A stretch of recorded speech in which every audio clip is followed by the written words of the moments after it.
Welcome back to Dr. Sam in the City.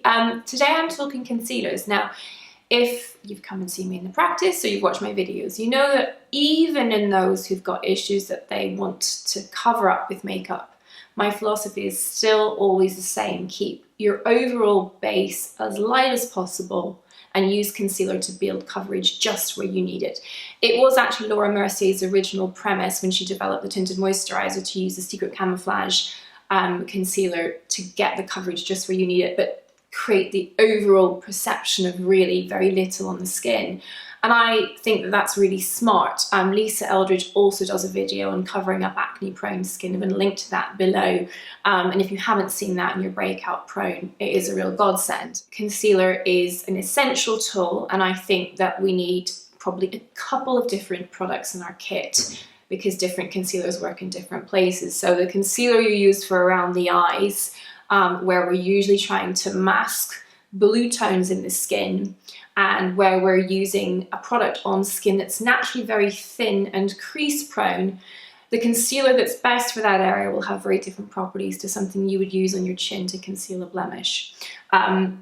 So I found this bag of concealers that I had tucked away when I moved and had put a whole bunch of products in one place and promptly forgot about it. And I came across it yesterday and I thought, I'll do a video on this. So, under eye area, my favorite concealers for concealing under eyes, I have two actually. So I'm a big fan of Laura Mercier's Secret Concealer. You probably all know about the camouflage palette, but this one maybe not so much. The reason I like it is, it's pretty gunky, is because of the texture. I find it really soft, pigmented but soft, and by that I mean it sits well on the crease-prone skin under the eye. And I tend nowadays to just focus product on the inner, it's almost like an oval shape by the corner of the eyes. It's called the medial canthus, and there's just a natural tendency there created by the tear trough for the skin to look a little blue because the skin is thin and you have bluey colored structures sitting right underneath. So that's why we tend, if we're going to look tired, to look hollow and sort of bluey grey there. And then there's also this tiny hollow here, which again will benefit from concealing. And I usually look for an under eye concealer that's got peach tones because that will tend to counteract the blue quite well. So where you wouldn't necessarily want peachy tones on a blemish, you do where you've got blue. So I'll tend to conceal here in that inner kind of hollow, and then sometimes a little bit in the outer corner as well. Now the way I use under eye concealer is to use a flat brush, and I just happen to have the one from Sisley because it came with the concealer, and I have to say I find it quite good. And I will literally just flat press concealer, and I use quite a lot in that area, onto the skin. I let it settle for a few minutes. And then I'll go in with a baby beauty blender, this kind of thing. It's damp, but definitely not wet, or else you end up with product that's moving around far too much. And just push it into place. Take off any excess, because I will tend to use more than I need. I certainly don't tend to do this big sweep of concealer that I've seen in so many YouTube videos. I just don't think that looks good at all. And I think for anyone who's past their 20s, it just ends up finding its way into lines later on in the day, and it just looks awful. So I say cover just what you need, which is usually that inner hollow, and leave this area free.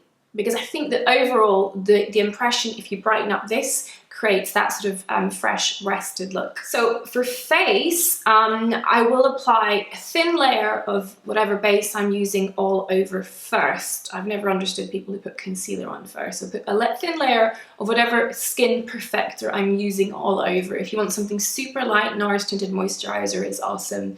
If you want a little bit more coverage but still real looking, something like the Burberry Bright Glow certainly is what I'm loving right now. Armani Luminous Silk is also great. And then I will go in and scrutinize as to where I've got blemishes. I tend to use nothing fancy when it comes to concealing blemishes.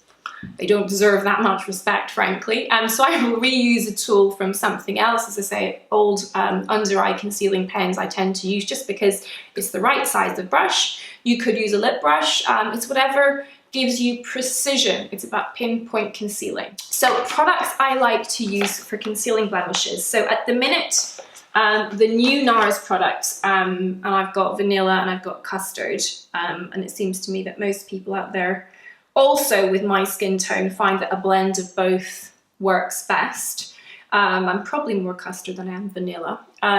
But I like that. I like having 2 shades of any product so I can custom blend it. Skin is a dynamic organ. Some days you look redder, some days you look paler. You want to sort of blend and conceal with what you see in front of you. So because it's fluctuant, you need some flexibility with your products. But the texture of the new matte concealer is awesome. It's really blendable, smudgeable, buildable, and it won't tend to clog up your pores.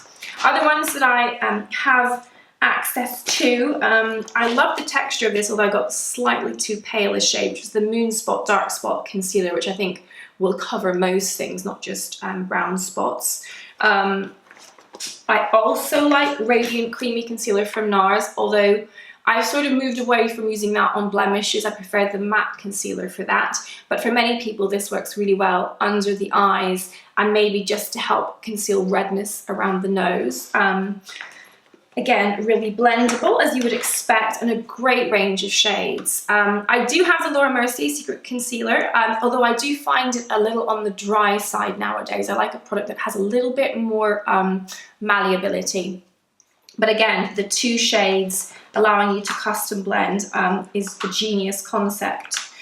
Dermablend is great if you've got a big blemish, because I think it's got excellent coverage. It's a really great product for building up in thin layers. So, you know, time of the month, you get one of those horrible boulders under the chin. It can be quite hard to get concealer to stay put. So for me, this is a great approach to that. You build up very thin layers, and over time you'll get good coverage and it really doesn't tend to move, so you have that confidence.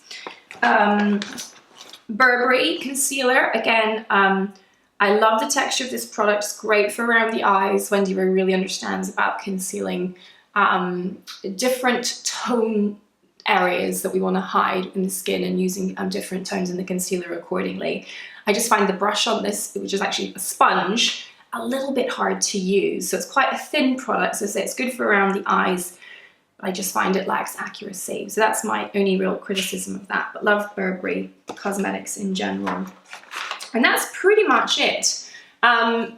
So Nars, Laura Mercier and Sisley current win the concealer battle for me at the moment. Those are my sneaky tricks. Share yours, please. What's your favorite concealer? Bye for now.